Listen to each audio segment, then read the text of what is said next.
welcome back to the Chroncast, everybody. I am Alex Rickman, your host and the editor and head writer at Canucks Chronicles. Joining me, as always, is Kaja Antic from GM of Vancouver, and a special guest this week, one of our writers over at Canucks Chronicles, and you know him as Nucksmemes on Instagram, Nucko, aka JC Clemis. JC, how's it going? Hi, I'm great. I run Nucksmemes, and that's about all there is to say about me. Well, thank you for coming on the show.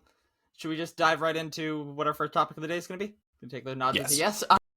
Yeah. Talk about so Canucks haven't been playing in a while, so we're going to shift our focus to the offseason ahead and what's going on. We're going to start listing off some people who we think should be Canucks targets in the offseason just to see. Because let's be real, there's a lot to add on this forward group, especially. We're going to need a big offseason. Who do you guys want to see us target to bring in? Do you want to go first because you have a whole page dedicated to this?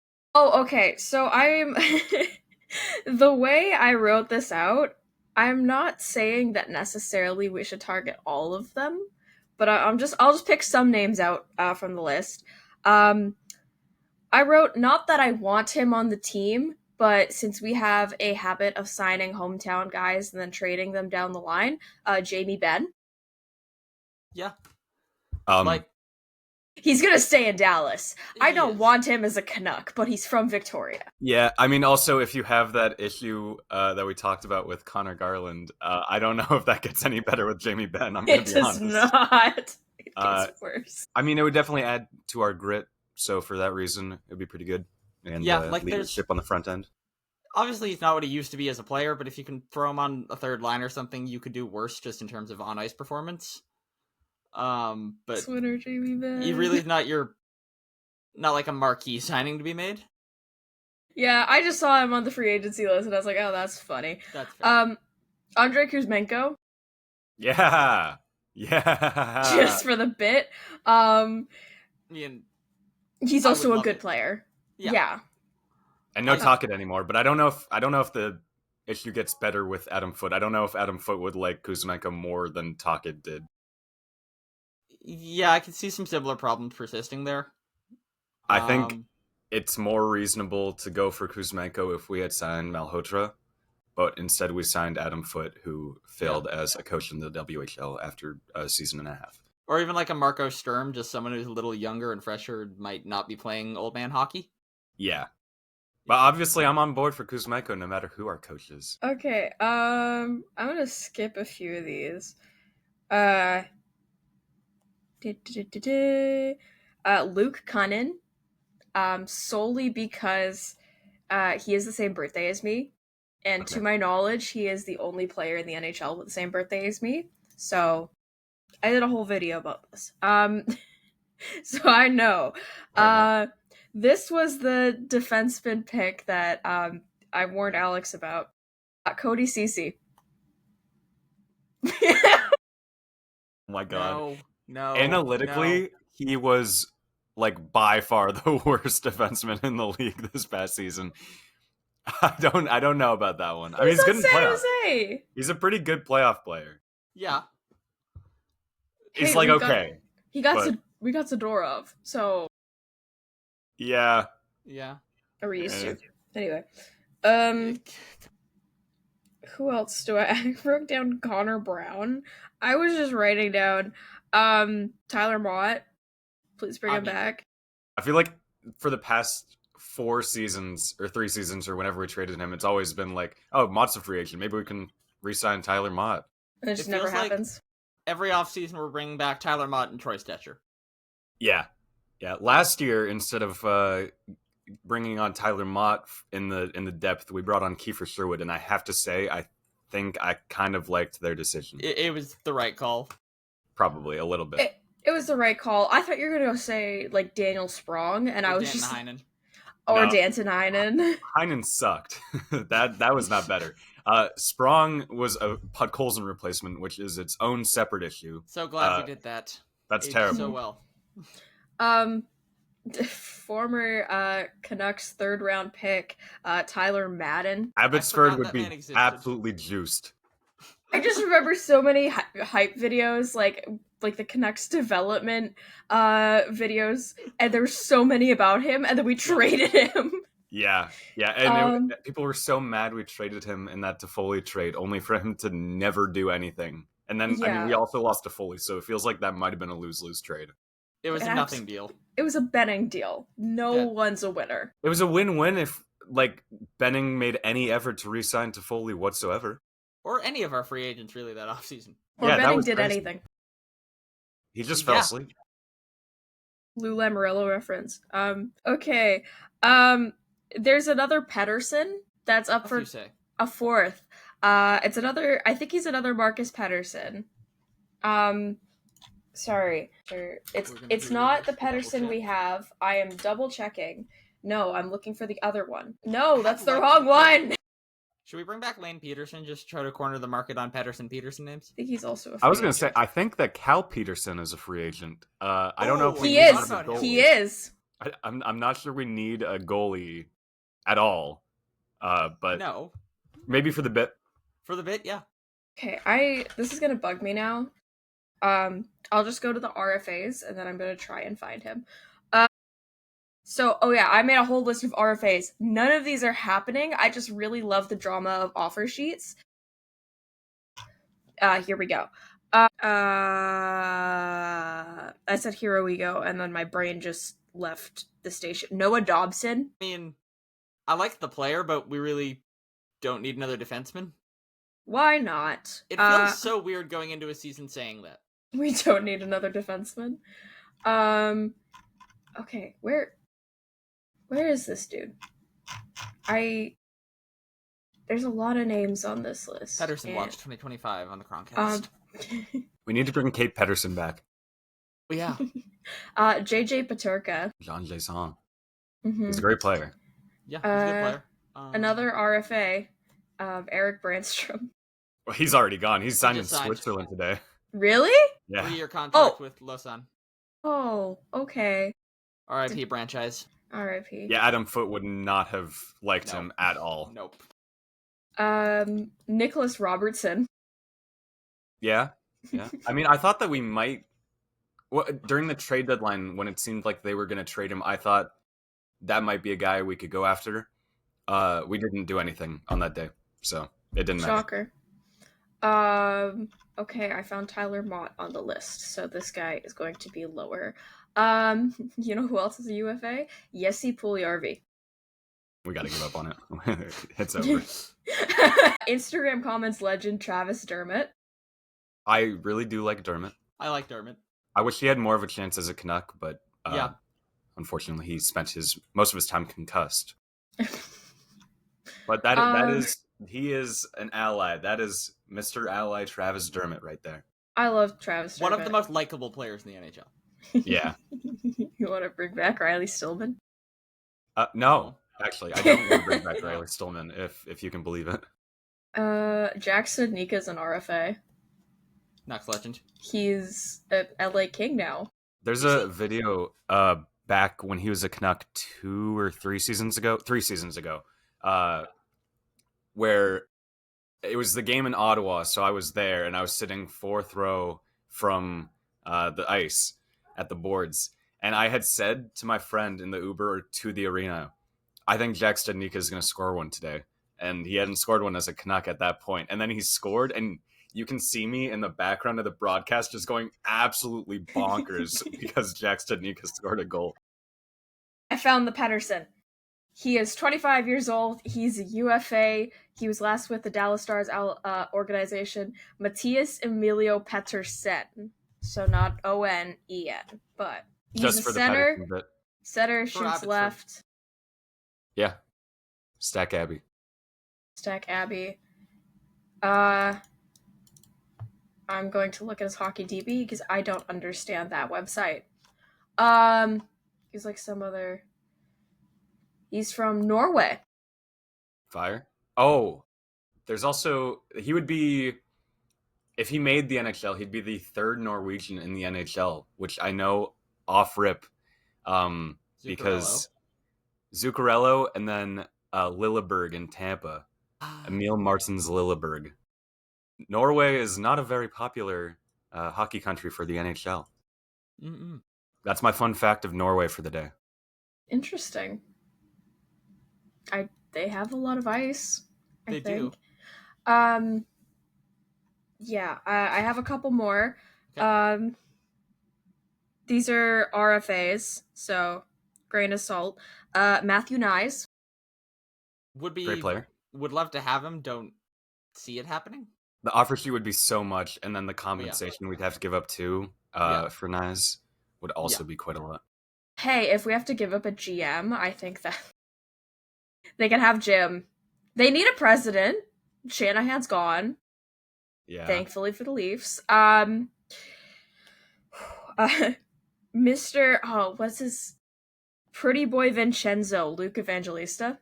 Oh, is an RFA. Oh, it's so fun. I have a story with Luke Evangelista too, if you can believe it. Oh, yeah. There was a day in December of 2023 where I was just like, I was bored, so I was jamming random NHL players that have less followers than me, asking them if they want to play Fortnite. So I DM Luke Evangelista to hop on Fort. And then I get a notification a couple hours later, Luke Evangelista sent a photo. And I'm like, what could this possibly be? So I click, I wait a little bit, I click on the message. He sent me my own meme that I had created in April of that year. That was, you just got Tommy Novak. Send this to your friends to totally Tommy Novak them. That is by far the craziest thing that's happened in my DMs ever. That is it's so incredible. funny. Yeah. That's amazing. Shout out to Luke. I love Luke Evangelista. That's a London Knights legend. And apparently he looks at my account. So I'm on board. I'm on board with Luke Evangelista. He Tommy Novak'd you. He did. Yeah, no. I got Tommy Novak and I couldn't have been happier about it. Anyway, the I think nephew of Canucks legend, Michael Benning. No. No more Bennings. Okay. One was who else is an RFA? Luke Prokop is an RFA. Shout out Luke Prokop. Shout out. Yeah. Please come play here.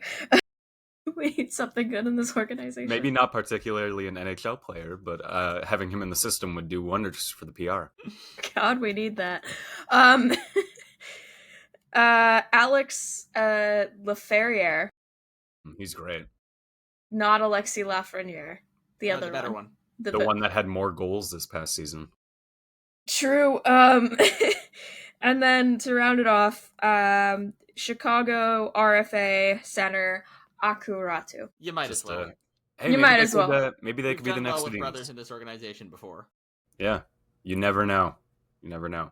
And I think we should offer sheet Luke Hughes for $10 million. I've actually theorized about this. Like, what happens if we just, like, give him way too much money for New Jersey to match, and then he signs it, and then we're just, like, in cap hell, but Quinn Hughes stays in 2 years? Or they match it, and then they can't trade for Quinn. Exactly, that too. Ooh. Yeah, they can't get Quinn eventually. That's perfect. Some 4D chess. I like this. Yeah. Rutherford would do it too, I think. I think if we were to go after anyone in an offer sheet, it would have to be Luke Hughes, and Rutherford would do it to troll. He's nothing if not wildly unpredictable. Yeah. So troll. Yeah. Kaja, anyone else on your list, or? I think that's it. Yeah. JC, anyone you wanted to bring up as a potential target, or? Well, I definitely don't have as many as that. Yeah. The one in my head, because I really like him, my profile photo is currently green for him, Mikael Granlund. He is 33, so he's quite old, but the oldest guy we have on forward right now is Teddy Bluger. He's now we have two 30-year-olds because Sherwood just turned 30, but we need, I think, some veteran experience up front. Yeah. And Granlund is a very good player. He was producing in San Jose, and obviously he got like a lot of time, a lot of opportunity there. But he also has carried that into Dallas. He's been a good player, and he fills that 2C gap, which I know we want to fill with a younger guy. But if we can't find that younger guy through a trade, I think Granlund would be pretty solid. I think in terms of play style, he doesn't have the grit of JT Miller, but I think he has the calmness and he can control the play like JT Miller can. He's also his personality's a little bit probably better than JT Miller. But I like watching him in San Jose. He would be their power play quarterback, and he'd be very calm, calculated with the puck, which we have seen from JT Miller. He has the puck on his stick a lot in those tense moments for us. So I think he could be a good replacement for Miller in terms of veteran experience and in terms of offensive style, not grit at all. We definitely do need some grit, and I don't exactly know where they got to get that from. Maybe it's Jamie Benn. We definitely need a little bit more. I think another guy who could be intriguing and feels like a Canucks kind of guy is Jack Roslovic. I don't think he's that great, but he's still like a 40-point player. I don't know if that's what we need because we have a lot of those. We had a lot of guys between 40 and 50 points this season. But he'd still be a pretty good guy to have. Maybe you don't have to play him as the 2C. You get someone else and have him play on the wing. But he is a good player. And I think Vancouver's had some interest in him in the past. I think if Pettersson were to have been traded to Carolina, I think he would have come back the other way. So that's definitely a guy. In terms of RFAs, the guy who I would love to trade for is Marco Rossi. Yes. He's small, and we have a lot of small guys, and that's not great, but he is insanely talented. Minnesota does not value him that high, and I don't think a lot of other teams value him too high, but he produces points. He would be perfect for that 2C gap. He's young. He's a great player. He had a great season, and even when like Kirill Kaprizov went out, he was still performing quite well without him. So that would be the main RFA. I think we'd have to do it via trade, but that would be the main guy I want to go over there, go for there. And then Gabe Velarde as well, but I think that would probably be a little bit too expensive for us. He's a very good two-way player, would probably fit into the system quite well. Young, scores. I don't really see him leaving Winnipeg, though. I don't think we need to add a defenseman. The one guy who I would have wanted to bring back is Derek Forbert, but we know now that he's going to test the market. I would have just wanted to bring him back because he knows the team, veteran guy. I thought he was great. He was great on the penalty kill for us. But I think we need to spend all of our money on forwards because that's where the issue is. I think we can survive having both Elias Pettersson and Victor Mancini on defense, or Tom Willander. 2 out of the 3 of those on defense next year, and then you have the top 4 of Hughes, Hronik, Marcus Pettersson, Myers. I think we're solid there. Up front, terrible. So I think all of our money needs to be spent on forwards. Pretty much.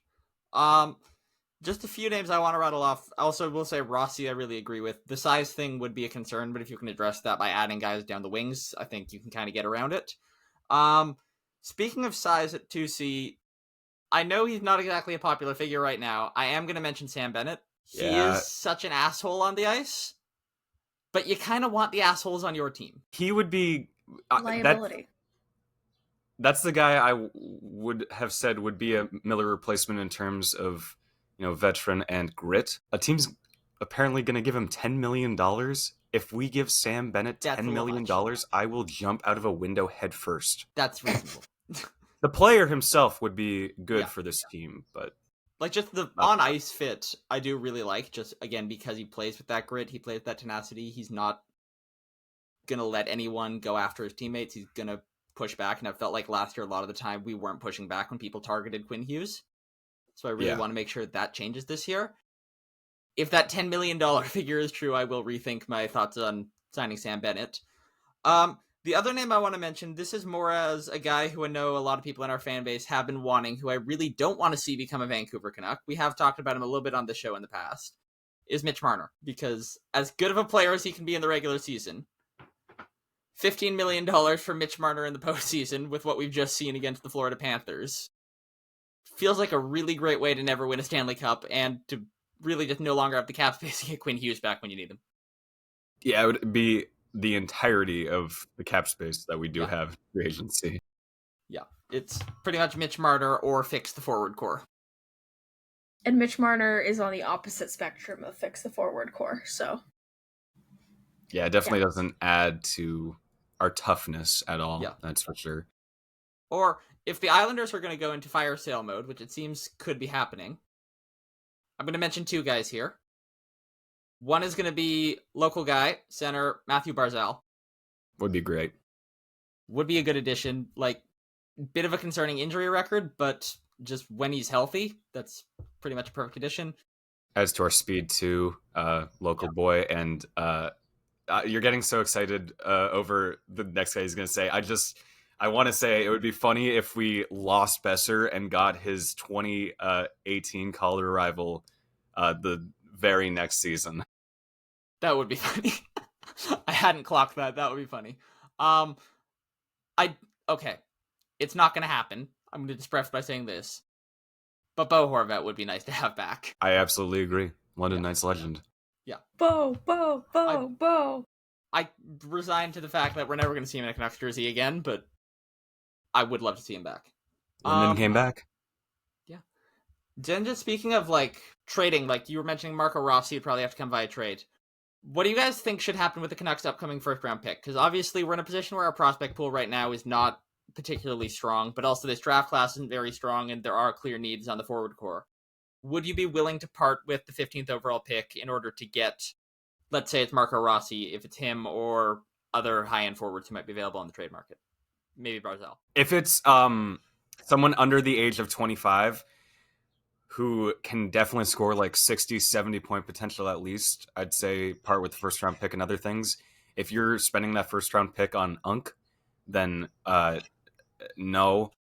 We will probably have a very good player available at 15. I mean, it's not the greatest draft ever, but you could get like a Lyndon Lakovic, you could get a Carter Bear, something like that. I mean, those are good players, good forwards, young forwards, and we're at a time where we're retooling, maybe teetering on the edge of rebuilding. If you trade that pick, you got to get a young guy to further the retool. If you get an older guy, then you're just... I think everybody in the front office needs to be fired immediately and never find a job again. Okay. Hey, your thoughts? See, I saw that and I was just like, I'm not a fan of it, but I kind of agree with the take that, like, it has to be somebody under the age of 25, you know, Leonardo DiCaprio acceptable, and 60, 70 point potential. Nicholas Robertson. No, just kidding. Should we also mention who the Canucks have yet to re-sign? Like, who are the UFAs and RFAs, including Abbotsford? Because there's a lot of them. There are a good amount of RFAs. Can I go through them? I think there's only like one really priority RFA for us. Who do you count as that?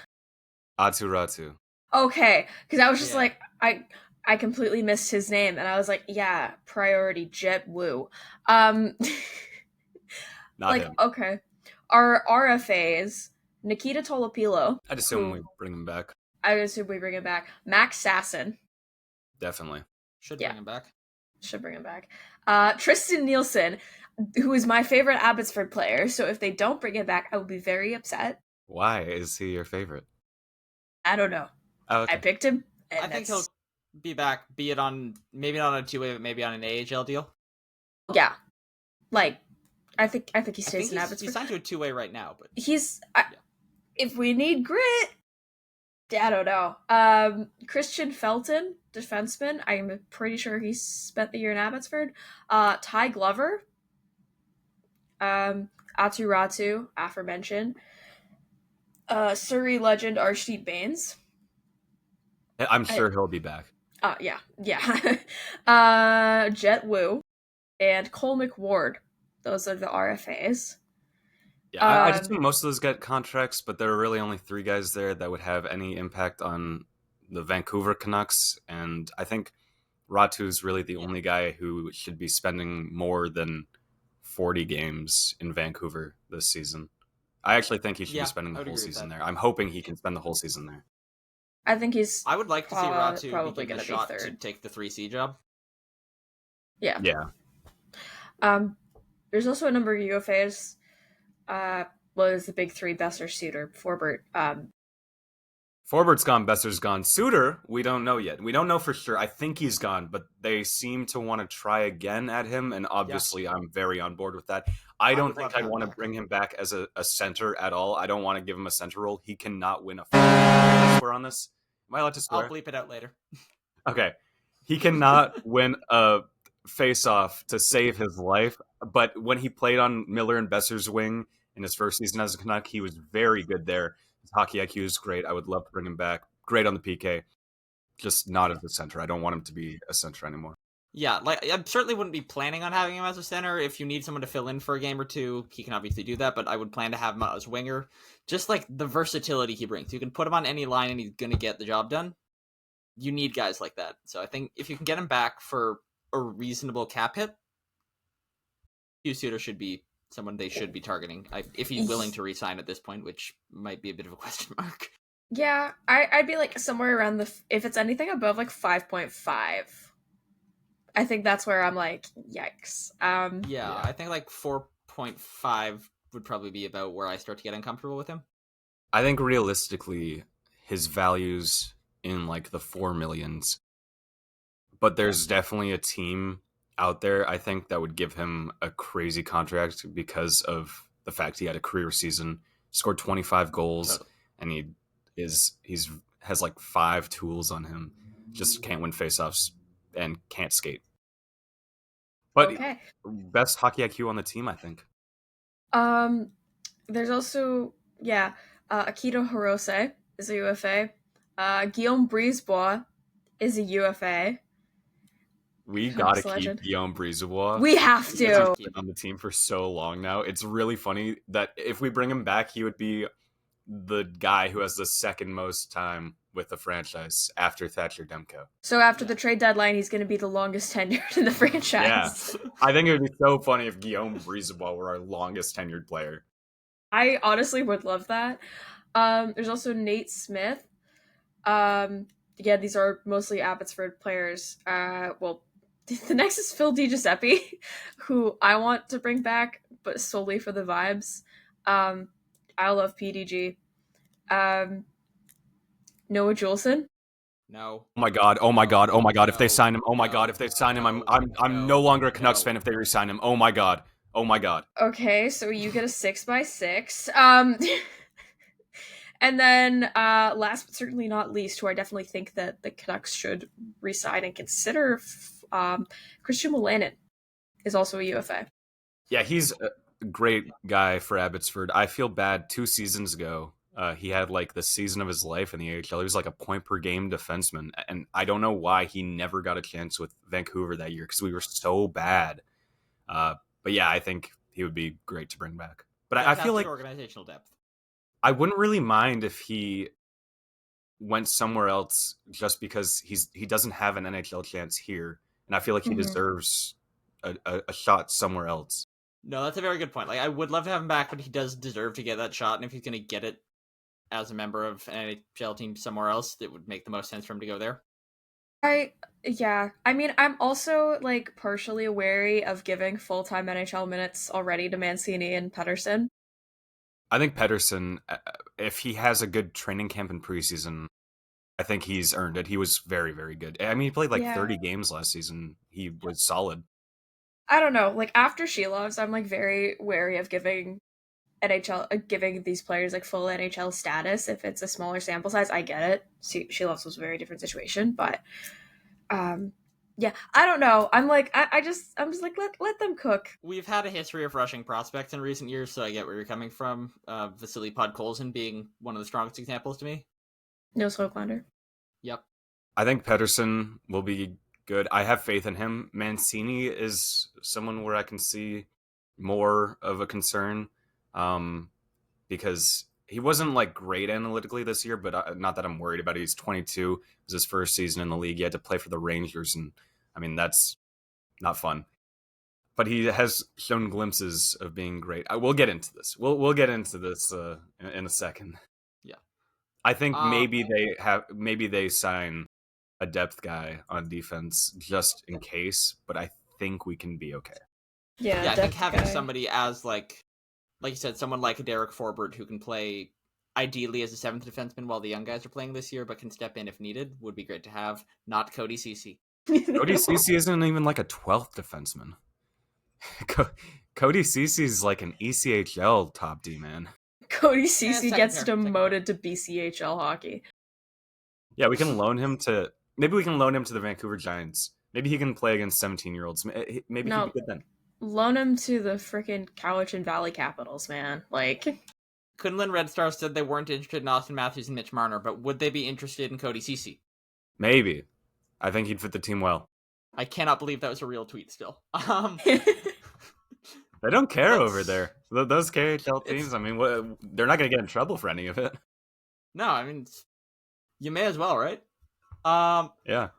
Let's talk about the Abbotsford Canucks a little bit. So, tonight, I believe, at time of recording, Game 5 against the Colorado Eagles is being played. Feeling a little nervous for this one, or are we feeling optimistic? I can't say I feel nervous, because at the end of the day, like, I'll be disappointed if they lose, but come tomorrow, I'll have moved on. I really want them to make it further. But I really don't like the format that it's like 2 home games and then 3 away games, because if you don't get 2 of those home games, then you got to win a best of 3 on the road. I don't love that. I think that they have it in them, though. I think they have some guys who need to step up. They have some guys who haven't been as good as they need to be, like Baines. Maybe he'll have his moment. Carlson's been pretty good, I think. And, well, I'll get into who else I think was good in a second, but you guys can talk about your thoughts on the game. Yeah, Jet Woo. Sorry, I really don't like the Colorado Eagles that much, so I really want the Abbotsford Canucks to. It's not even related to the playoffs. I just don't like the Colorado Eagles. I mean, I'll be sad if they lose, but let's be real, I'm a Ferrari fan. I'm probably gonna have some more despair by the next recording, so it's okay. I don't know. I want them to get further. Colorado is a very difficult team to beat, just based on the way they play, which is injure everyone. But Florida Panthers, basically. I hope they can pull it off. They pulled off the upset in Game 3. Let's hope that the radio call is easier to listen to than the Colorado call, because the Colorado broadcast absolutely is such a homer broadcast, and they are awful at their jobs. That's just how it is in the AHL. I don't know why they don't have neutral commentators for playoffs. No, that's the thing. I've never heard such a biased commentary in the AHL until that game. For the Canucks, Brandon Nassel does a great job. The Colorado guys, I have no idea what they're doing. It's like that one meme where it's just if I was a local sports person, I'd be saying about the opposing team that these are evil guys, stuff like that, making stuff up. That's basically what the Colorado broadcast team was doing. And there's my thoughts. Yeah, I don't know. Don't do biased reporting, people, if you're doing play-by-play. Anyway. Yeah. No, I want to, kind of echoing what you guys have said, I'm not going to be, super heartbroken if they lose tonight, because ultimately I'm a Vancouver Canucks fan more than I'm an Abbotsford Canucks fan. It's not the end of the world, but you want to see the experience for these guys, especially. You want to see them play in more big games and learn how to handle this so that when they get to the NHL and they get to these situations, they know what they're doing. Hope they can win tonight. Any particular players we want to highlight tonight? Well, first of all, I want to say it's been a very good goalie duel. Trent Miner has been very frustrating to play against, and Shilas has also had his moments. That's either way. I mean, the goalie can steal this game for whatever team. It's been a pretty low-scoring series so far, and both goalies did really well in that overtime, especially when Jetwu gave away the puck under absolutely no pressure at all, and Shilas had to save a breakaway. The guy who's been standing out to me the most is, of course, Victor Mancini. He has been so good during this run. He's on the first power play unit and first penalty kill unit. He's been their first defenseman. He made that incredible play in Game 1 where he picked off the pass with 8 seconds left while Colorado had pulled their goalie and then tucked away the game into the empty net. Do either of you know offhand what the Abbotsford Canucks penalty kill percentage has been in the playoffs so far? Something ridiculous. I forget the exact number. 97%. And that is with Victor Mancini on the first penalty kill unit. And the biggest concern with Victor Mancini is his defense. That's what it was in the NHL. But he is showing right now that he definitely has a defensive game in him, and it is definitely getting my hopes up. Maybe I'm hoping my hopes aren't getting too high for his defensive game, but he is looking really, really good. Yeah. No, he's a player who, in his NHL games, he did have some bad games, but he showed some really good flashes, and he had some really good games. I'm excited about him. Like, it's hard not to be excited. He kind of like, especially just go on. Well, he just like sometimes he turns into Cale Makar for a shift, and it's really funny. Like he'll just take the puck and dangle through everyone, and he was doing this in the NHL level too. But in the AHL level, like there are many, many times where he just looks faster than everyone. He looks a step above everyone. Like he should not. It's unfair that he gets to be on the AHL roster. Right? Yeah. And for a guy his size to move that well it's not common. Yeah, that's a big thing too. He's a tree, and I mean, Taka liked his trees on defense. You can assume that Adam Foote will also like a guy with a lot of height, a lot of size to him. So I really, really want him to be on the Vancouver Canucks opening day roster. And with these performances, he will be there. Yeah, like I think decent showing in training camp at the preseason. I think he should have the inside track for one of those spots, at least in the bottom four. Yeah. I think I've thought so much about how to organize the pairings, assuming it's like Hughes, Hronek, Pettersson, Myers, Pettersson, Mancini. I feel like Mancini with Marcus Pettersson is the most intriguing option. Obviously, like for me, the most intriguing option is to split up Hughes, Hronek, and Marcus Pettersson onto different pairings, but that doesn't make sense. So I think it's like Hughes, Hronek, Marcus Pettersson, Mancini, and then Elias Pettersson, Myers. You give both the young guys a veteran. Yeah. Although Hughes and Myers did quite well together when they played together as well. They did. I would love that, but then you'd have to split up all three onto different pairings because I don't know if you want to run Elias Pettersson, Victor Mancini. That's a little concerning. I mean, I'm sure they'll get some time together, but I don't know if that's something that can sustain itself over the course of the season. Yeah. No, Mancini is worth getting excited about, though. I like the player. Yeah, and to think that the Rangers wanted to give us Ryan Lindgren. Though did Colorado Avalanche, Ryan Lindgren. I didn't know he was an Av. I'm kind of happy that we got Mancini over Braden Schneider. They would not give up Braden Schneider. They also notably did not give up. Braden Schneider was untouchable in a Jack Eichel trade. They really, really like him. So we were not getting him for JT Miller. Even that good. I've watched, regrettably, a lot of Rangers hockey. No. I'm quite happy with Victor Mancini. Yeah. It'd be funny if that were the biggest thing we got out of that trade, that between that and the first round pick and Philip Hedl. But I mean, the first round pick to get Marcus Pettersson is probably going to end up going down as the biggest part. Probably. Anyone else we want to highlight, or should we move past the AHL? I think we should probably at least mention Lekeri-Mäki. He's been struggling these playoffs, but he has had a couple good games in this round, so that's good. He's another guy like Aturatu who I think has the potential to be an NHL regular next year. I think just for next year, he's probably, I would say, split time between Abbotsford and Vancouver again. But we're at the point where he has to be an NHL player soon. So it could be next season. We'll see. Yeah, like I think plan around him splitting time, and if he proves that he deserves to stay in the NHL for the full season, then by all means you can keep him up, but don't just assume out of the gate that he's going to be an NHLer for the full year. Yeah, he definitely wasn't given a good enough chance this past season, I think, and I can't believe, I don't think there was ever a time where we got to see Höglander, Pettersson, Lekeri-Mäki together, which, like, I want that all Swede line. We got to see Höglander, Pettersson, Linus Karlsson, and that line was amazing. I want to see the all Swede line. We need the IKEA line part too. Whereas the Swedish House Mafia line, that's what that was. Swedish House Mafia. Yeah. No, that's a good point. I would love to see that. The game where Lekeri-Mäki got played on the fourth line too really bothered me. Just like stylistically, he is not a guy you want in a bottom six. He's a guy you need playing high-end minutes where he can just focus on his offensive game. So I don't love seeing him. He has too good of a shot for the bottom six. Yeah.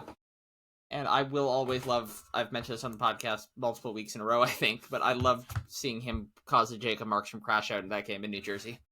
Yeah, that goal was so nice, too. Just picked a spot. Yeah. It's nice. With that, let's move to a little coverage of the conference finals. Let's start in the East, because this will be a quick conversation. Will the Carolina Hurricanes win a game this series? No. They haven't won an Eastern Conference final game since Cars was released. That was the first movie I saw in theaters. I'm 22. Yeah, it's over. I mean, the Panthers don't have Reinhardt, and I think Mikkola too, so maybe that gives the Canes some hope, but it's also the Carolina Hurricanes in the Eastern Conference Finals. Brindamore, please win a damn game. I cannot hear the, oh, we didn't get swept. You got swept. Swept? Rod. Anyway. I just hope they lose. I at this point, like, they're not going to make the comeback, so I'm hoping they get swept so the joke continues on. That's fair.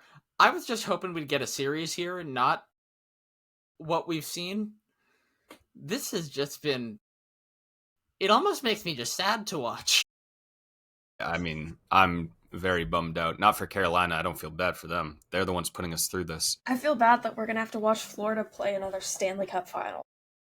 We might have the rematch, too. Yeah, let's just switch to the Western Conference Final. So 2-1 Oilers in this series over the Stars right now. Can we have parity in the NHL? It's weird. Back-to-back years of the same Western Conference Final. Conference Finals 2 years ago it was Vegas versus Dallas, I think. Believe so. And then it was Florida, Carolina. And then last year it was Edmonton, Dallas, and then Florida, New York. Oh, and then right, yeah. This year, like, we aren't really getting new teams at all. And New York, the year Colorado won, because it was Colorado, Edmonton, and then it was Tampa, Rangers. Yeah, it's pretty sad. And I mean, I think this is how the series is going to go from now on. I think Edmonton's going to end up taking it. Dallas isn't getting enough contributions from players they need to be getting contributions from. Like, Jason Robertson is not playing. Matt Duchene is awful. Amy Benn is old. UFA. Well, I mean, we should have brought up Matt Duchene. He'd be kind of an intriguing guy, but I don't think he's leaving the South. I don't think there's any way he comes to Vancouver. Anyway, it sucks. We're gonna get Hitler versus Stalin Part 2. Epic rap battles of history. Yeah, I'm kind of expecting the same here. I'm hoping Dallas can pull it out, but I'm not too hopeful right now for this series, and I just don't do this again. The thing is, sorry, you go ahead. Oh no, you go. It's okay. Okay, I don't know if I want to watch Dallas, Florida. I think it'd be kind of okay, and they have Finland. There's Finland happening, but I just want to watch a good hockey game at this point. Like, I'm not even hate watching the Oilers anymore. I just want to see a good game, and they won 6-1 yesterday. That is not a good game. This is killing me. I got to watch Knicks Pacers at least. I've resorted to basketball playoffs, which are somehow like low-key better than the NHL playoffs this year. How is this happening? Which is funny because I've seen people comment about the NBA playoffs. I'm going to have to watch the Stanley Cup.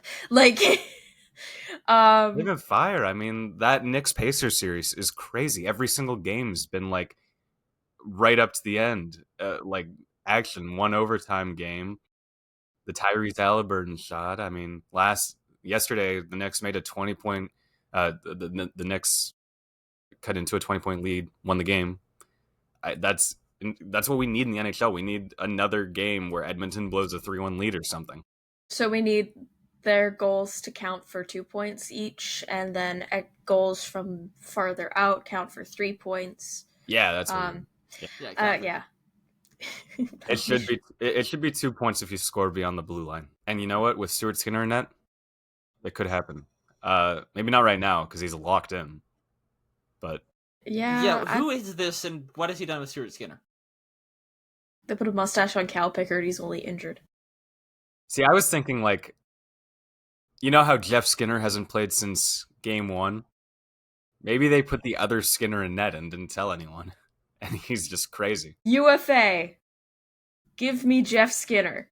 Yeah, you want Jeff Skinner? I want Jeff Skinner. I would so pull up his defensive analytics right now if... I don't care. I love his whimsy. He's got like one of the best, probably the best personality in the league. Having Breaking Free as his goal song a couple years ago, that's fire. That's like the greatest thing ever. We just need him for vibes. Yeah, he would definitely help the vibes. Would he help Jeff Skinner, Canucks court jester. I was gonna say something else about the conference finals, but I completely forgot. Is a second Florida Cup worse or better than a single Oilers Cup? It would just mean nothing. I think I'd rather Edmonton win at this point. I can't really make my profile photo Oilers colors morally, but I think if it were Edmonton, Florida, I would want Edmonton to win because Florida winning the Cup actually means nothing to anyone besides people in Florida. And it doesn't even mean anything to most of them. So I want Edmonton. I would want Edmonton. Edmonton. I don't want the Cup going back in the league. I would be cheering for the Cats. I don't want the Cup going back to the building that we burned down in 1814. So that's my statement on things. If you want to talk about actual good hockey, PWHL finals. It's been cinema, but I'm pissed right now. I'm pissed. 2 straight overtime losses. I live right down the road from TD Place where the Ottawa Charge play. I guess I could see Game 5 if they make it to that point, but I'm broke. But the series has been great. The goalies have been outstanding. I mean, no goals have been happening, but at least it's like a close game, intense. 3 overtimes so far, and the latest one a triple overtime. That's crazy. Yeah, it's an absolute insane series. Go Charge, first of all. And yeah, they knocked out Montreal, but let's be real, Montreal knocked themselves out, so... Yeah, and we don't employ Britta Curl. I'm saying we for now, because for the next 1 or 2 games, I'm still an Ottawa fan. Yeah. Until Vancouver. Yeah, I'm like... official. There is no moral high ground when you cheer for the Montreal Frost. Minnesota Frost. I was thinking of too many things. I'm sorry. Yeah, it's been an insane series. It's good to see parity in a league. You love to see it. Yeah, I hope Ottawa pulls off the upset because another Minnesota Walter Cup victory, I don't think I can handle that. And I don't think their locker room can handle it either because they kind of imploded right after. But that's my thoughts there. Yeah. PWHL Vancouver also hired their general manager. Yes. Yeah. Cara Gardner-Morey? Morey, yes. Okay, make sure I pronounce that right. Yeah, I may also be saying it wrong, so... We're gonna roll with Morey. Yeah. If someone wants to correct us, please do. Yes. So her resume, pretty impressive. Assistant coach and then head coach for a number of years with Princeton University in the NCAA. Princeton, with her as head coach, won the conference. They were the conference champions in the ECAC in 2019-20. NCAA tournament was canceled that year because, of course, it was. And haven't had like the same success over the last few years, but it's still one of the better ranked D1 women's hockey programs in the NCAA. Currently 16th overall nationally with in winning percentage. They had a 5.94 last year, an 18-12-2 record. Princeton Tigers also, so I love Tigers, so I appreciate that inclusion. Yeah, Princeton 16th ranked by Pairwise, 14th by the USCHO, and they were 16th in the USA Hockey polls. Pretty good record there. I'm excited to see she also worked with the Philadelphia Flyers development camp. a silver medal with Canada's U18 team in 2017 as an assistant coach.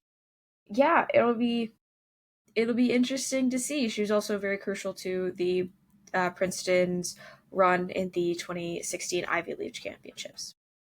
Yeah, she's been around the game for a while. Played too. Yeah. So her first tests are coming up soon. I mean, she just got hired, and I think the signing window opens on the 4th of June. It's either the 4th or the 5th.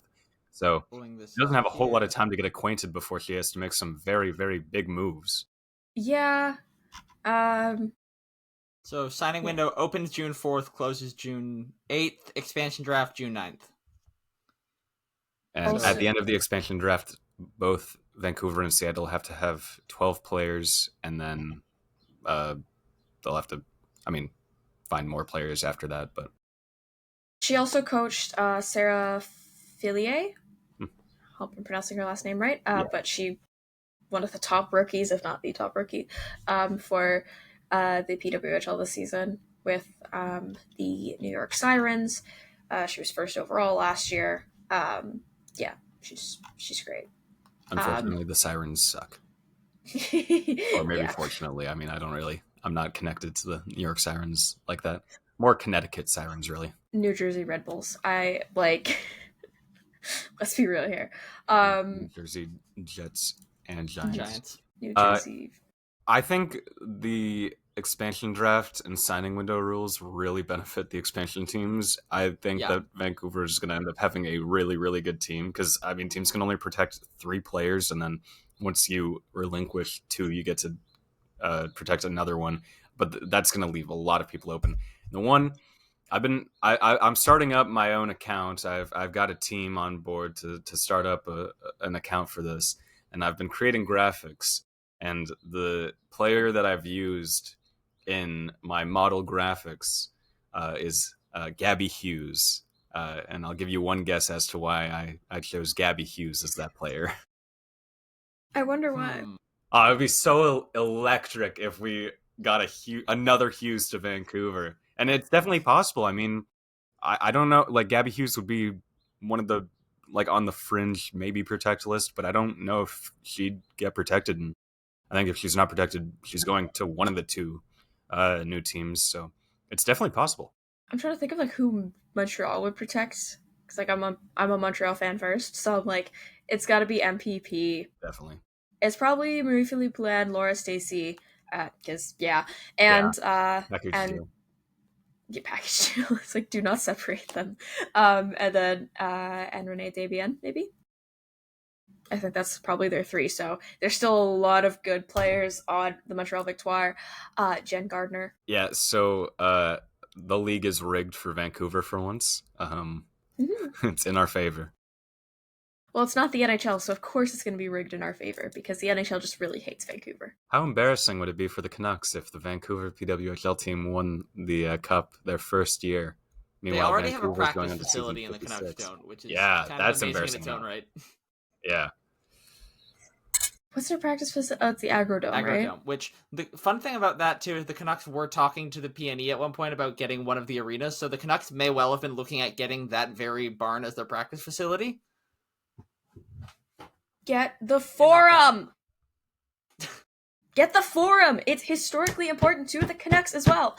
That's where they played before they got the Pacific Coliseum. Or anyway. Just do nothing and let everybody leave because we don't have a practice facility.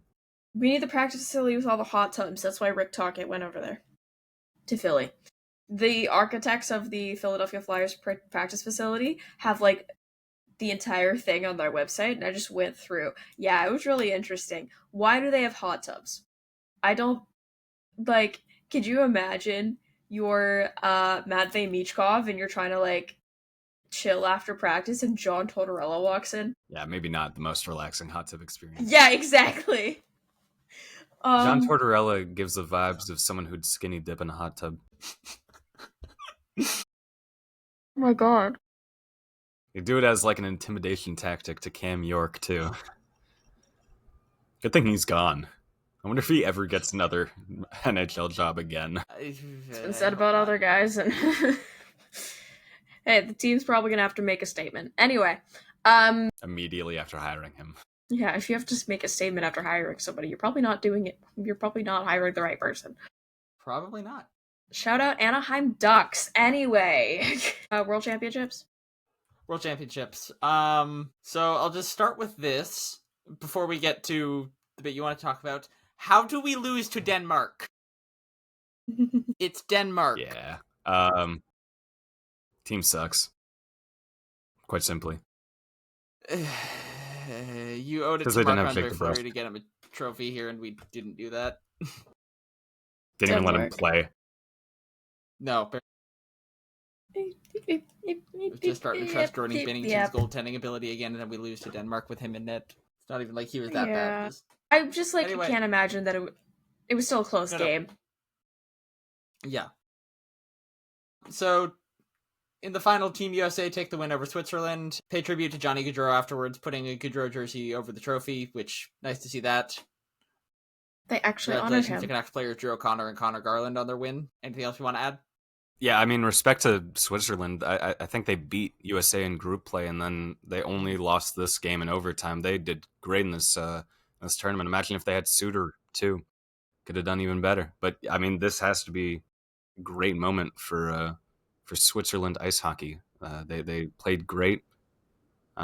They destroyed Denmark. I wonder how they would have fared against Canada. Yeah, I also just want to say, can we have the ref cam in the NHL? Because that was hilarious. Yeah, that is. You see the videos of Sidney Crosby trying to complain to the ref? Yeah. That was amazing. I need to see that, like, with Quinn Hughes. Imagine if we had to go to the box, please, in ref cam mode. Like, please. Anyway. Yeah. Anything else to say about the World Championship, or should we... It's over. I watched two games the entire time. It was I watched Sweden versus someone, and then I watched Sweden versus Czechia because of our defenseman. And that was this tournament means nothing. I wish they did it further into summer. Yeah. So, but at that point, I think most of the players wouldn't want to go. Yeah. Just on that Sweden-Czechia game, I didn't watch live, so I saw that Philip Forsberg deke after the fact. And it took me 3 watches to realize the defenseman in that play was Filip Hronek. Totally high stick, though. Shocker! Totally a incredibly high high stick. stick. I just sit there thinking, Philip, don't. It's like Hronek is a great defenseman. He's a wonderful number 2 defenseman, one of the best in the league. But sometimes he just gets walked. It's crazy. I can remember the Mikhail Granlund goal 2 years ago when Granlund just sunned him, basically. Yeah, he's a fantastic player. I'm very glad he's a Canuck, but he just every now and then has this moment where you're just sitting there thinking, what are you doing? I'm going to refrain from speaking. Do you not like Phil Hronek? What did Phil Hronek do to you? Exist. He's solid. When Quinn went out and Phil Hronek was our number 1 defenseman, he was insane. I think he struggled a little bit at the start of the season, and he struggled after coming back from injury. But other than that, he was so good all season. Once he settled in, he was really good. And he's good two-way. He's a good defensive. He's good on defense most of the time as well. He PKs, big body, not afraid to get in front of a shot block. Absolute ripper of a slapper. I think he's great. Yeah. Yep. You need to expand on why you don't like Phil Hronek. No. Anyway. You want us to sign Cody Ceci, but you don't like Philip Hronek. That's crazy. I'm saying I want us to sign Cody Ceci. You brought it up twice. Yeah. Why not? Why me? Why not? Do you want me to answer the why not? My job here is to piss off Alex, okay? If you haven't realized that, it's the only reason I'm on the show. That's right, due to Mimamoto on our show. Call me Kaja Mimamoto, because that's my only job here. Jesse Puljujarvi. The trade is 1-for-1. Jesse Puljujarvi for Elias Pettersson. We're not telling you which one. If it were the forward, you just know there would be Canucks fans who would genuinely be on Twitter saying, "Oh my God, we won this so bad." Absolutely. There'd be so many people. every annoying ref I work with. Anyway, yeah, you're a Flames fan, bud. Shut up. Where even is Puljujarvi? He's been on is he in Carolina? I think he's with Carolina's AHL team. I think he is. Yeah, I think in he's Florida. He's been with so many different organizations in the past 2 years. It's so hard to keep track of. He was on Pittsburgh at some point. My favorite moment listening to your podcast when you were going through your hypothetical Four Nations lineups and Miyamoto put him on the second line for Finland. Because that line was good in the World Juniors 7 years ago. No, not even 7. It was 9 years ago. World Juniors 2016, 9 years ago, yeah. Good lord. Jesse Puljujarvi is with the Florida Panthers currently. That was that's one of the worst moments of the entire podcast. That and the Nick Blankenburg episode. No, that's the best. That's the best. That one, Nick Blankenburg is a hero. I love Nick. We need Nick Blankenburg to end up a Canuck at some point, just for the bit. Yeah, and he's friends with Quinn, so maybe it would keep Quinn. We got to get Blankenburg and we got to get Norris. We just got to stack Norris. Our team with. Well, we tried. Norris. What he has half a shoulder and gets too much money. I don't think we have enough injury-prone centermen. For him. We tried to flip one of our injury-prone centermen for Josh Norris at the deadline. Would have been even. You not heard about this? Yeah, we tried to flip Hedl at the deadline to Ottawa for Josh Norris. But then we got beaten to the punch by Buffalo.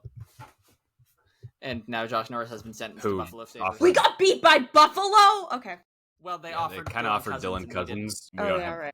Who's more valuable than Philip Hedl. A little bit. Yeah. Barely. Let's be real here. Respect to Philip Hedl. But yeah, he's one hit away from drinking out of a straw for the rest of his life. I really wanted him to succeed. I think he's a good player. He's fast. Yeah. He helps our speed. And I hate Jason Dickinson. I hope that they murder him whenever Vancouver and Chicago play the first time. He cracks an NHL lineup again. Him and Yakov Trenin, I want to see get some justice next season. Yeah. I don't know if they'd even go after Trenin when Forbert's not on the team anymore. I wonder, but I just want to see it. I want to see them go after Tanner Jeannot, even if Brock's not on the team anymore. Yeah, they had their chance. Yeah. They did something. Vinny Desharnais, I think it was, who went after him. It wasn't. Vinny Desharnais did something? Yeah, it was yeah, I'm not gonna start defending Vinny Desharnais right now. I don't care enough to defend Vinny Desharnais. 2.5 nice moments here, and then is now a San Jose Shark. He got traded because he took 3 penalties against Edmonton. I think that's what really did him in. I don't think we need him. I think he was fine though. Defensively, I think he was fine. I was really worried coming into the last season about a Forbort Desharnais third pairing. Come to find out that pairing would not even be in the bottom 10 Canucks pairings that year. Shout out Susie Juleson. Oh, right. Carson Soucy, my lowest graded player, under JT Miller. At least JT Miller was almost point per game. Yeah, but he's a dick, but he wasn't bad. He wasn't absolutely awful like Carson Soucy. With Soucy too, there were expectations going into last season because of how good he was the year before. I don't know how he managed to fail to meet any single expectation I had for him at every point throughout the season. I don't know. So that day that Carson Soucy got traded, I was on my phone. I was scrolling through Instagram as I do because I'm brain rotted. I'm on Instagram all the time. I was just going through my Explore page and I found this video of Shadow the Hedgehog with a black background dancing to the song. I think it's a Lil Jon song. It's yeah. You know what I'm talking about? You know the song? Yeah. And I screen recorded it. I'm gonna get to that post. I screen recorded it because I was thinking at some point before the season ends, there's got to be a time where I can use this video. And 20 minutes later, I got the tweet notification that Carson Soucy's been traded. And I just immediately am yep, I'm gonna use it on that. I'll turn it up so hopefully it can get through the microphone. Yeah. Oh my god. I love this video. That's amazing. I think it was. I don't think there could have been a better use for it than Carson Soucy getting traded. Oh, I don't think so. Anything else we want to talk about in hockey, or should we pivot to other sports? No, I'm good. All right, Kaja. Oh, yeah. Monaco. We're starting with Monaco. Cool. Right. I also really great for you as a Ferrari fan. When you said other sports, I was just going to start off with the fact that the Colorado Rockies beat the New York Yankees this week. Moving on. Monaco Grand Prix, or as Alex wrote it here, Monaco Grand Parade. Because basically what it was. Nothing really happened. Once again in Monaco, shocker. Lando Norris won. Yeah, Yay! McLaren! I am in enemy territory right now. It's okay, I'm a Piastri fan. Okay, I like Oscar. I do not like anything else. Okay, I never mind. If I'm talking about the Indy 500, I can't say I hate McLaren. So we're actually no. If McLaren, I would like McLaren if they had a car that could win the Indy 500. So anyway, Monaco, really nothing happened. Pierre Gasly, you don't know how to drive, bud. Mercedes, that strategy was so awful. The F2 race was more entertaining, and that's because everyone crashed at turn 1 because of the Irishman. And what else happened during Monaco? Nothing happened. Porsche Cup was more entertaining. F3 was more entertaining. The Porsche Cup had a crash. Oh yeah, because they also had a crash. Yeah. I mean, they just need smaller cars. Put F1 Academy. No, okay. Here, George Russell was absolutely losing it in the press after. Like, he's giving all these, like, we should turn the sprinklers on. Everyone should have, like, water shooting out of their cars. 15 pit stops. 15 pit stops. He was plane overhead. It's the one time I've ever thought George Russell was good. I agree. Anyway, yeah, I agree. Also, Fernando Alonso is cursed. Yeah. I felt so bad for him. Also, Ollie Behrman, shout out. He gets the 10th place grid penalty. He starts P20, and he makes it up to P12, so almost in the points. Esteban Ocon in a Haas was in the points. Both Williams are in the points, and that pissed off Sorry, VCARB. Hadjar. Yeah. Yeah, Hadjar. No one else. Anyway, I don't know the lore. I don't know why you hate. I think Lawson's been likable since he got to VCARB. Anyway, so the Williams and VCARB strat so bad that was because they were holding up the lines and stuff. Toto and James Vowles were arguing after. There's a video of James Vowles. He's walking down the pit lane and Toto's up on a balcony and they're arguing. And I think F1 TV caught it or something. And then later on, because it pissed them off so bad, Alex Albon had to buy dinner for George Russell. And Albon posted it on Instagram. Just amazing. Yeah, Liam Lawson and I say that I'm wearing a Red Bull shirt. I have my Max Verstappen 2023 kit on. Because that was the last year Red Bull had a good car. Yeah, it was a race. I woke up so early to watch that, and I should have just slept in. But I don't know. My solution, you want to hear my solution? I think they should have items along the track. I think they should add jumps. I think they should add speed trap areas like Formula E has, and they should also have an underwater section.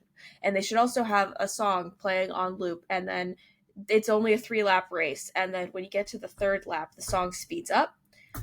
Basically what I'm saying is make Monaco Mario. When you were saying have a song on loop, I was thinking like for the whole race, like a 15-second excerpt from a song so the racers all go insane and maybe it messes with their mental stability. I didn't wake up in time for the race.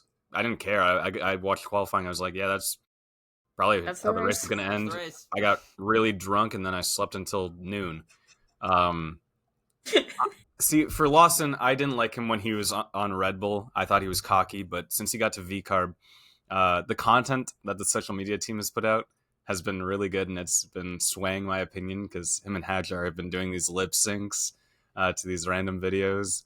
I think that's fun, and he seems more smiley, appreciative. He seems to have been humbled, is what I'm saying, by Good. his experience in Red Bull. So I've been enjoying him. I love Hajar, and I love Alex Albon, and I'm glad that both of them are having great seasons. Piastri's my favorite current championship leader. I picked him at the start of last season when McLaren and him weren't really much of anything. I'm not a bandwagon, I promise. But I clearly chose right, and I don't choose right with my sports teams very often. I can actually, you can see my Arizona Cardinals poster right there. So, yeah, I chose right with my F1 driver. Another F1 driver I like, and this will come with controversy, but I'm a big fan of Lance Stroll. Yes! The only one! No, not again. I'm not the only one! I do. He doesn't deserve his spot in F1 necessarily, but he's not a bad driver. He's not as bad as people say. It wasn't really his fault that Leclerc crashed into the back of him. It wasn't Leclerc's fault or anything. It was just like, it was an incident. Team should have been more open with him. But like, he hasn't been annoying this season. He's a good guy. He's like a very chill guy who clearly has insane social anxiety. And he really hasn't been doing all that bad. He has all of Aston's points so far. And I really want to see what happens when he's driving an Adrian Newey car next season, because he could be back on the podium.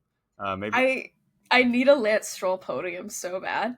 I cannot wait to hear "Oh Canada" after an F1 race. That is going to like fuel me for the next 10 years. Like, I'm not necessarily a Lance Stroll diehard, but honestly, I respect it. People were giving him hell for something he said, or he was just like, yeah, drivers who like pay their way through the lower series, and people were like making fun of him for it because like it could be seen as hypocritical. I was like, no, look at him in the lower series. He was good. And he was good when he got to F1. He's just in a mid-tier team. Like, yeah, sure, he crashes a lot, but also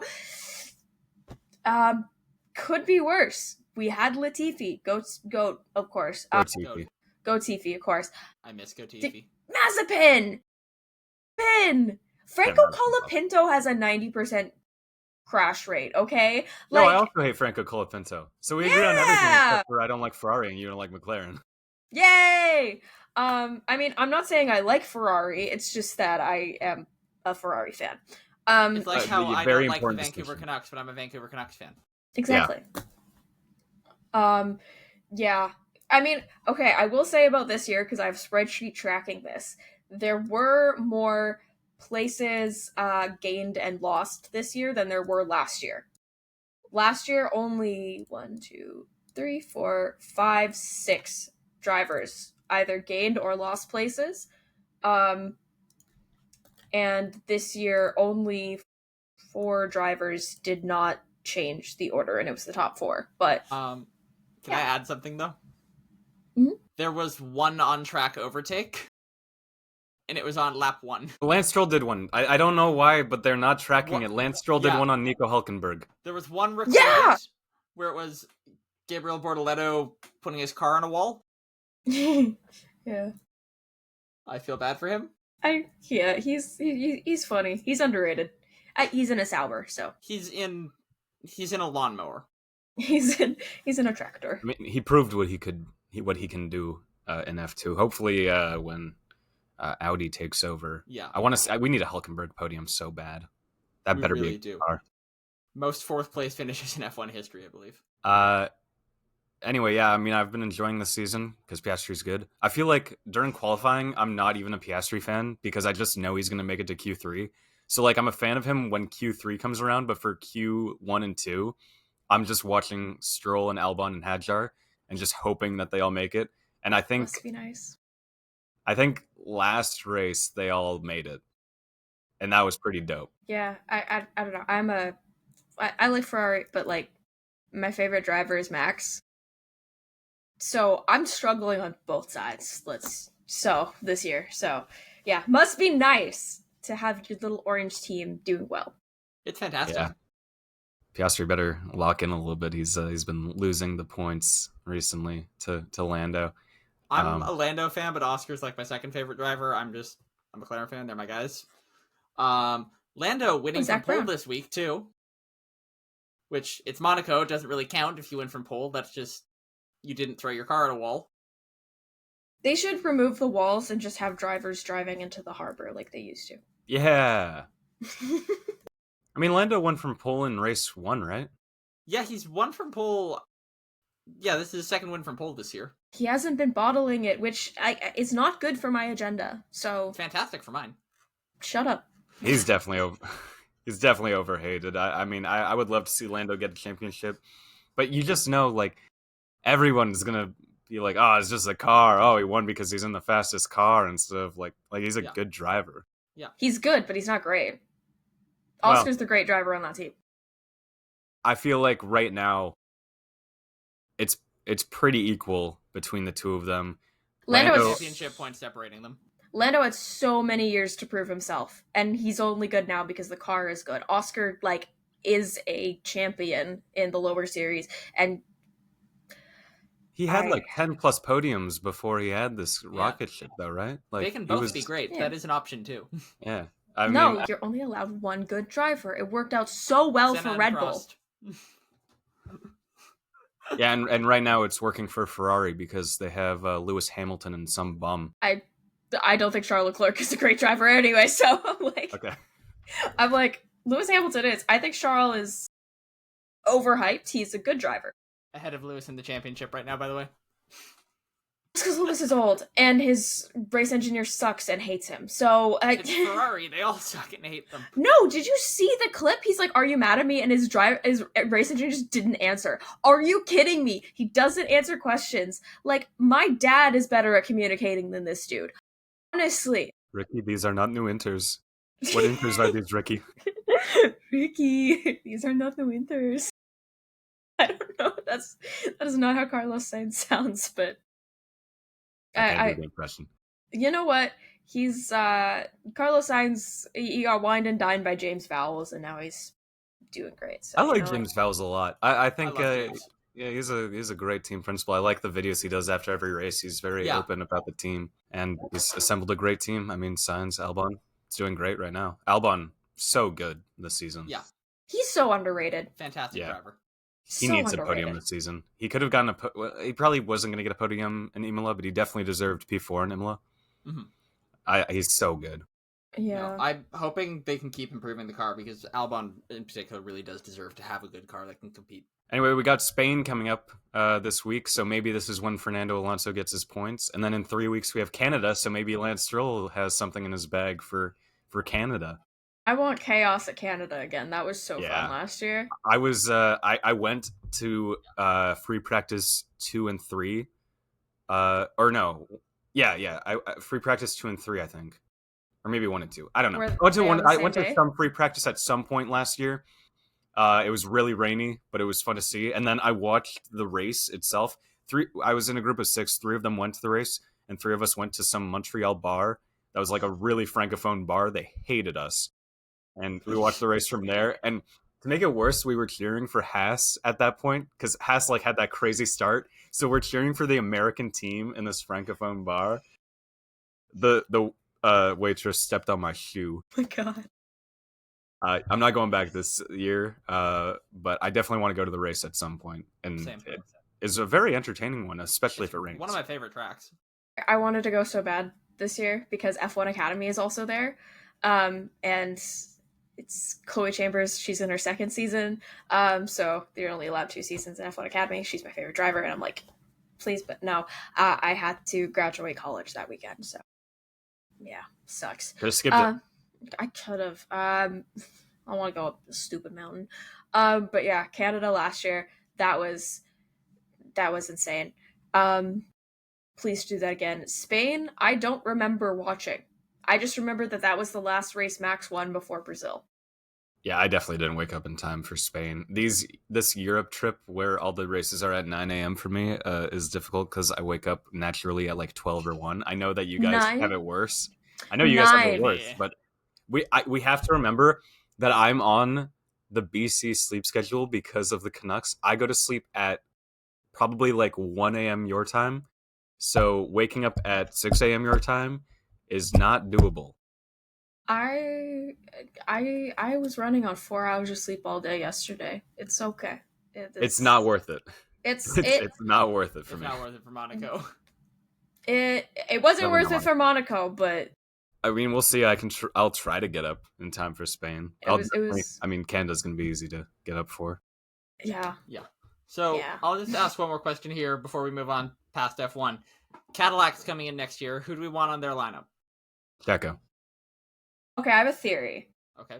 So the Mexican Grand Prix got extended to 2028, and people are saying, okay, Checo. What if McLaren ends their contract with him because they seem happy with their F1 drivers? He's technically a reserve, and they're not going to be moving on from Norris and Piastri. What if Pato O'Ward is going into the Cadillac seat? Be cool. That could be cool. I just want it so bad. I still would say Checo is more likely because it feels like they would want to have an experienced driver. Yeah. And he's already got insane popularity, whereas Pato would, I'm sure, get that popularity in time, doesn't necessarily have it yet. But it's an interesting theory. I'd like that. I want to see it happen. The other guy, other than Checo, I think, if we're talking reserve drivers, I think Drugovich probably deserves a chance. Yeah, I don't know. I mean, Alonso only has 1 year left too, so. I mean, we'll see. Maybe the car's like insane, and he just continues on. Maybe they get Max Verstappen, and they have a team of Verstappen Alonso. He is the anti Nico Rosberg. He just doesn't quit. Not saying that Rosberg quit, but what was I gonna say about Cadillac? Zhou Guanyu. That would be cool. I want him. That'd be cool. I want him in the seat. I'll mention another guy too, just because we mentioned an IndyCar driver. What about Alex Palou? Just won the 500, has been dominating Indy in recent years. Wonder if he could look for a move up to F1. We have too many. I think he's also a McLaren reserve right now, but never going to get that seat. I think they terminated his they sued him over his contract. I clearly missed that. There was a lot of drama because he was like, yeah, I'm getting up to the age where they're not going to put me in the seat. This was right after Oscar was announced to replace Danny.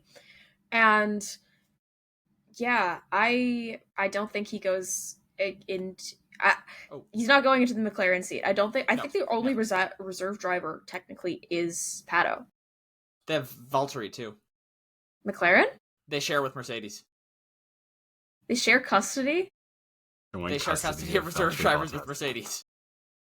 That is so weird. I mean, I get it, customer I would team, love to see but Valtteri also in the seat too. By the way, just because I love Valtteri.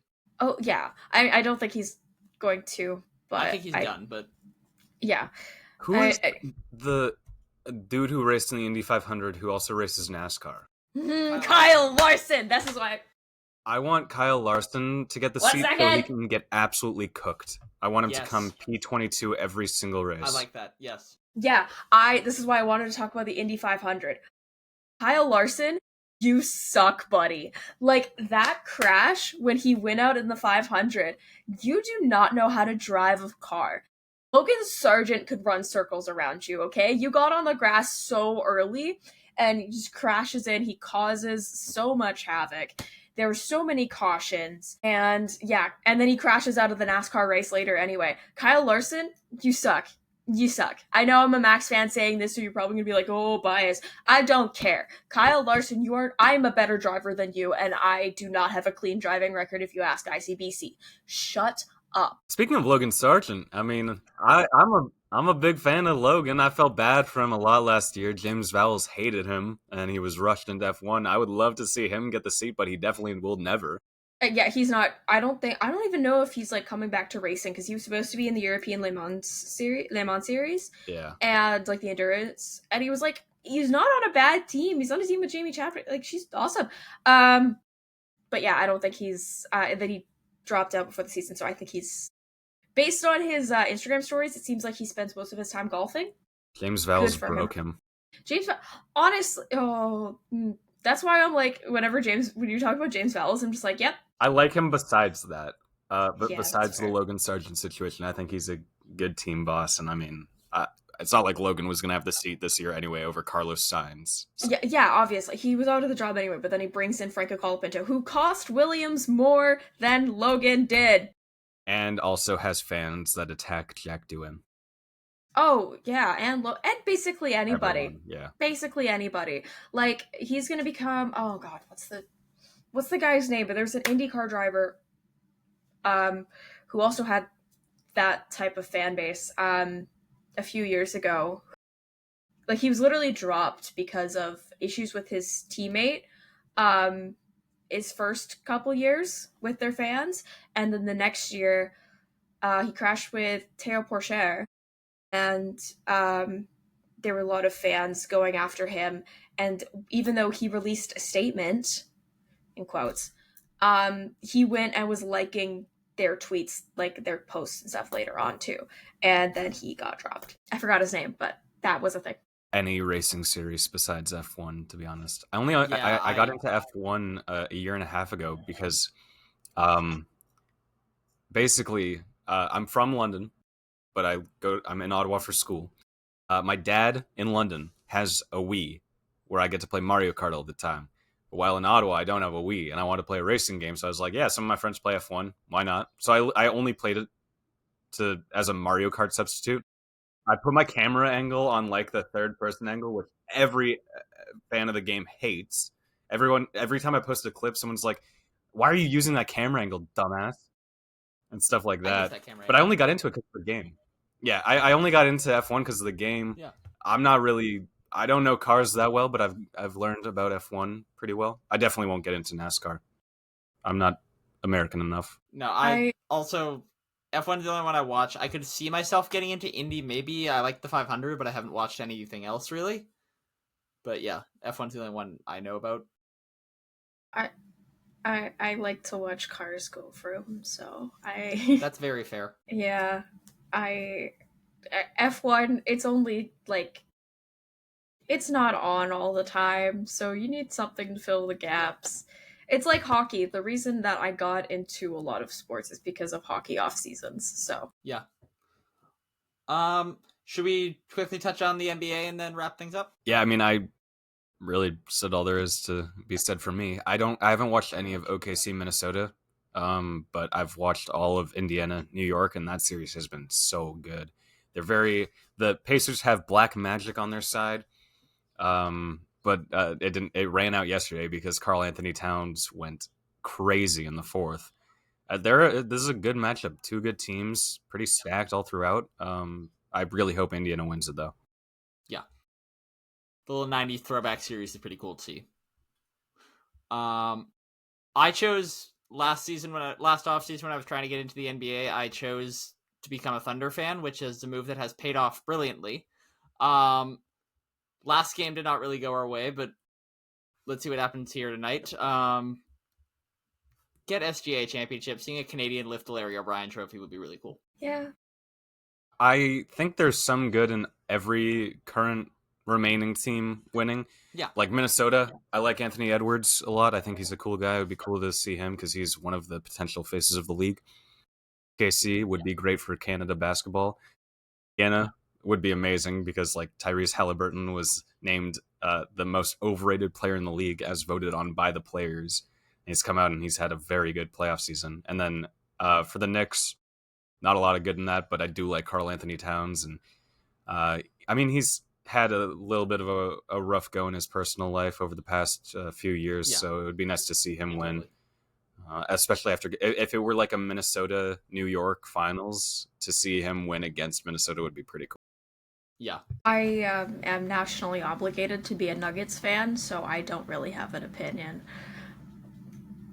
What a great Game 7 they played. Really made it close. Okay.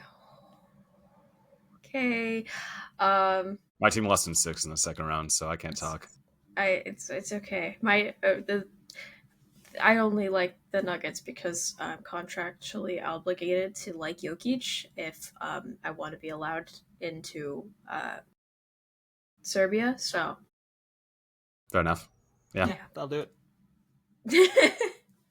So on that note, I think we can wrap up the show. I'll just say thank you to everybody for listening. You can find us on Instagram at Nucks Chronicles or my personal at Alex_Rick03.